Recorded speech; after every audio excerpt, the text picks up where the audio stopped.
Assalamualaikum warahmatullahi wabarakatuh. Baik anak-anak, sekarang kita akan melanjutkan tentang hukum dua Kirchhoff. Di sini saya akan memberikan suatu contoh soal ya yang berkaitan dengan hukum dua Kirchhoff. Yang di video sebelumnya saya sudah membahas apa itu hukum Kirchhoff ya. Nah, di sini ada satu rangkaian tertutup. Ini namanya rangkaian tertutup ya. Ini namanya rangkaian tertutup. Di situ ada dua baterai gitu atau dua sumber tegangan. Di mana ini adalah 4 volt, ini adalah E1-nya, yang ini E2.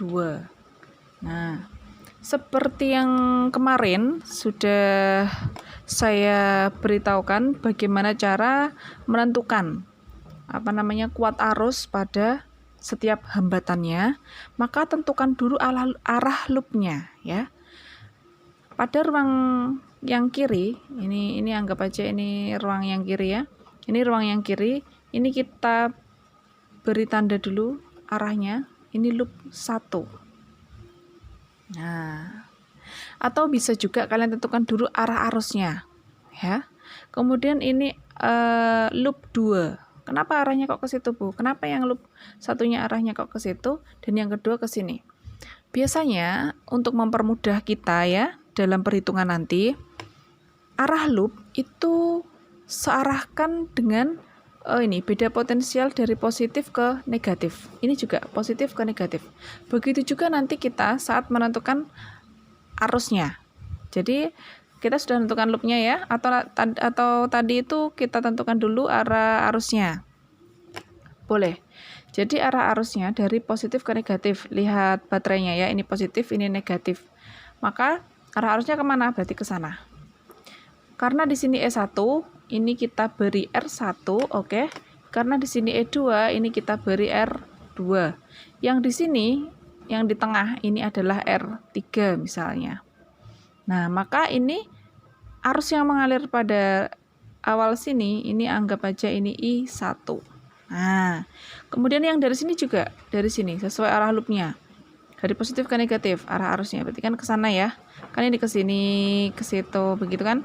Ini kita beri I2. Nah, perhatikan, di sini ada percabangan ya. I1 arahnya dari kiri ke kanan. I2 juga I2 dari kanan ke kiri kan begitu. Ketika di percabangan sini mereka bertemu, otomatis ini akan mengarah ke sini keduanya. I1 ditambah I2 jadilah di sini I3. Nah, kalau kita sudah tahu arah I-nya, kita bisa menuliskan. Ini tadi kita disuruh menentukan itu ya, kuat arus pada hambatan 4 ohm, berarti di sini dan di sini. Oke, kita tulis dulu yang pertama adalah I-nya. I berapa berarti tadi? I1 ditambah I2 sama dengan I3 kan begitu. Atau bisa ditulis I3 sama dengan I1 ditambah I2. Gitu. Kemudian kalau sudah I kita tentukan, maka yang pertama kita tentukan dengan menggunakan hukum 2 Kirchhoff ya, loop 1. Nah, perhatikan yang ada pada kolom 1 atau pada ruang 1 ya. Di sini loop 1. Maka hukum Kirchhoff berbunyi, kita tulis dulu sigma E-nya bisa seperti ini, bisa seperti itu, boleh GGL ya. Sigma E ditambah sigma I kali R sama dengan 0, kan begitu ya. Oke. Sekarang perhatikan yang ada pada I1. Loop 1 maksudnya. Loop 1. Ini yang ada kan E1 ya, E1 ya. Ini jalan ke sini kali ya, I1 R1 kan begitu. Ditambah iya, I3 kali R3. Jalan ke sini terus ketemu negatif E1. Kan di sini karena E-nya dulu, maka kita tulis E-nya. Negatif E1. Loh Bu, kenapa kok tandanya negatif? perhatikan lagi bahwa ketika arus mengalir dari positif ke negatif sesuai dengan arah loop, ini kan kita telusuri seperti ini. Nah, seret, jalan ke sini, jalan ke sini, jalan ke sini. Yang ketemu adalah kutub negatif. Nah, ini nih kutub negatif. Kutub negatif E1. Maka di sini kita tulis min E1. Paham? Nah, kemudian ditambah, kan hanya satu ya ininya. Kalau ini satu ya cuma tulis satu aja. Ditambah dengan jumlah I kali R-nya. Jumlah I kali R yang mana tadi? Berarti ya ini. I1 kali R1 ditambah I3 kali R3. Paham sampai sini? Oke, kita tulis. I1 kali R1 ditambah I3 kali R3. Oke? Paham ya? Sama dengan 0. Kan begitu. Kalau sudah seperti ini, kita masukkan angkanya dulu. Nah, E-nya ada, ya kan?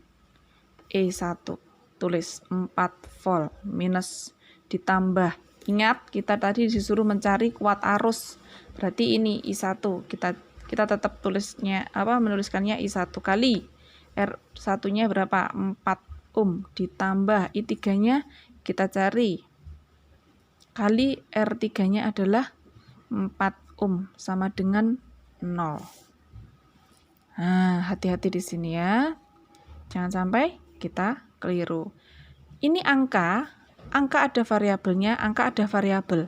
Yang bervariabel itu biarkan, atau karena variabelnya tidak sama maka kita tidak boleh menjadikan satu, ya.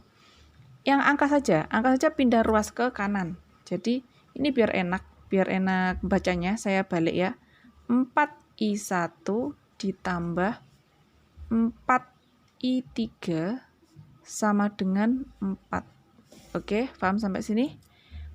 4 negatifnya pindah ke ruas kanan sehingga positif. Ini adalah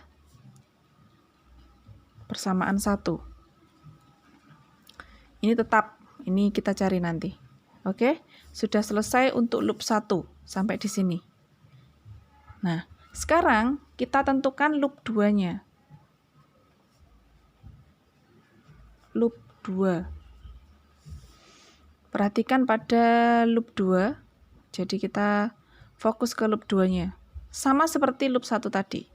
Ingat, karena arahnya dia ke sini ya, ke sini, kita turun dulu. Seret ke sini ketemunya iya. GGL-nya iya. E2-nya adalah, kita tulis rumusnya dulu ya.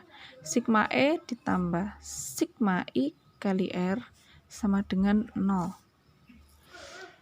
Berarti di situ tadi ketemu min E2 ditambah. Nah, I kali R-nya yang mana? Berarti ya I2 kali R2, I3 kali R3. Kita tulis I2 kali R2 ditambah I3 kali R3 sama dengan 0. Kita masukkan angkanya. E2-nya min 2 ditambah I2 juga belum diketahui. R2-nya berapa? 2 ohm. Ditambah I3-nya berapa? Belum. R3-nya 4. Oke, sama dengan 0. Ingat, pindah kanan ya. Jadi ini biar enak bacanya, 2I2 ditambah 4I3 sama dengan 2. Persamaan 2. Nah, kita punya 2 persamaan. Ini ada I1, I3, I2, dan I3. Maka bagaimana caranya?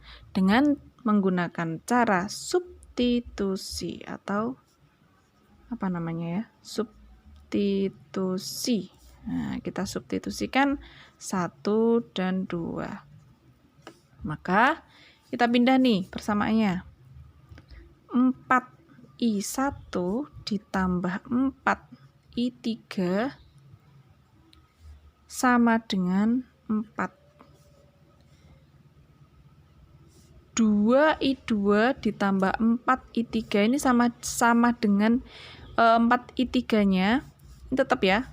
Biar nanti kita bisa ketemu ini 4I3. Nah, ini persamaan 1, ini persamaan 2. I2, karena nanti kalau kita di sini I2 kita tidak akan ketemu, maka I2-nya itu kita ubah sesuai dengan persamaan yang atasnya ini. I2 kita bisa ubah 2 kali gitu ya. 2 kali I2 besarnya berapa? I3 dikurangi I1 kan begitu. Nah, ini kita ganti dengan I berapa? I3 dikurangi I1. Nah, sama dengan berapa? 2. Paham sampai sini? Oke, kalau sudah seperti ini kita kalikan ya. Kita selesaikan yang sini dulu atau kita pindah sini aja. Ini tetap ya yang atas 4I1 ditambah 4I3 sama dengan 4. Yang ini 2I3 dikurangi 2I1 ditambah 4I3 sama dengan 2. Gitu. Nah, sekarang ada I3, ada I3. Ini kan berapa kalau dijumlah?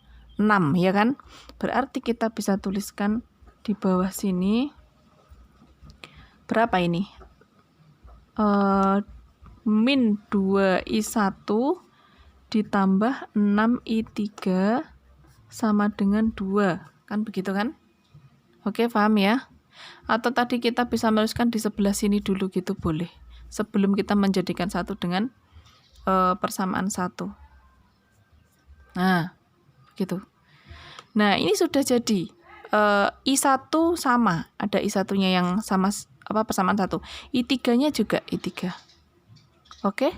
Nah, sekarang kalau sudah sama, kita pindah lagi di sini ya.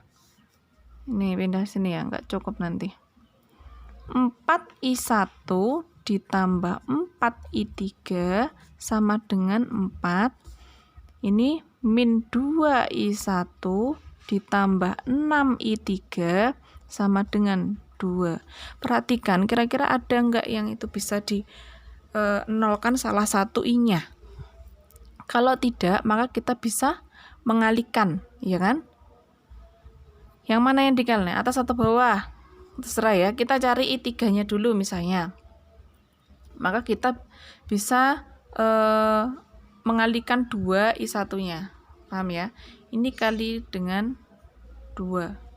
Maka berapa?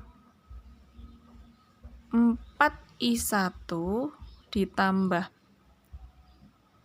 4I3 sama dengan 4. Gitu. Yang ini dikalikan 2 semua, min 4I1 ditambah 12I3 sama dengan 4. Biar I1-nya 0, maka dia akan dijumlah ya. Ini 0 ditambah ini berapa ini? 8 ya. Ini 16I3 sama dengan 8. Maka I3 sama dengan 8/16 sama dengan setengah ampere. Ketemu I3-nya. Paham sampai sini? Oke.